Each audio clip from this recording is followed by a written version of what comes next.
I think you're really suffering with this. I don't think this is something that you do for attention. I don't think it's something that you do because it gives you some kind of sick payoff in a way that you are avoiding your marriage or avoiding something that you're actually kind of symbolically running away from your life. I don't think it's that direct, but I've thought about this a lot. I've been doing this a long time, and I've actually created an entire schematic of what I think's going on with you here. It's not very pretty because I don't have very good handwriting, but I want to talk to you about this because I don't think this is a puzzle at all. This is how my mind works, which is not always linear. It's in a lot of different ways, but I started this whole thing with early trauma. Early in your life, I'm sorry to say that you experienced molestation in your life. I'm very sorry that that happened to you. And when it did happen, what was done about that to help you deal with that and Nothing. handle that? I didn't tell anybody till I was 16. Right. And so what happened then? My mom showed some concern, but my father didn't believe me.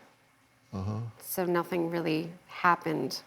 This was earlier in your life, and then later, you were actually the victim of sexual assault. Yes. What happened to deal with that? Again, it was about the same age that I finally told my parents. This was 16, 17, right, when this happened? What happened with that? What did people do about that? I mean, it came up in therapy, but I was kind of resistant to talking about it at the time because I felt like I'd gotten over it. I'd stuffed it down so much. Then you got into a relationship that was unkind. In fact, it was abusive. Very. What was ever done about that? Nothing. Whenever you've been through these three major life events, it affects your self-esteem. It affects the way you perceive yourself. There's no question in my mind that you're very likely suffering from PTSD. And if you get in a situation where there are triggers that remind you of any of those situations you've been through, and from the age of 12 to 30, there's a record of you taking very high-risk behaviors, behaving recklessly in your life, which tells me that this is a time when you really didn't value yourself. And as a result of these three things, in early trauma, it leaves you at a very low emotional age in terms of your ability to accommodate to and problem solve things emotionally. You're clearly being enabled. Your mother is enabling you, your husband is enabling you because people are trying to love you and help you, but it goes beyond that. And if something happens to disrupt, you respond with rage. And so I come over here and I look at your attempts to cope. And we see bulimia and anorexia.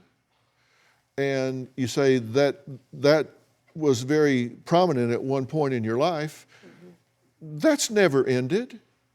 You're just white knuckling that. You've just stopped the food manipulation and started excessive exercising. And I look at the failed management. You've been on the wrong meds. You've been misdiagnosed. You walk to the point that you build up so much lactic acid that you're guaranteed to have fibromyalgia. You're guaranteed to have joint pain. You're guaranteed to have everything that you say you're walking to get away from. And then you've got people misdiagnosing you, and you have never had any real treatment. So I don't ask myself why you're in this situation. I ask myself why not. I mean, when I look at it schematically, this is not a puzzle. Never thought of it like that, but that makes sense.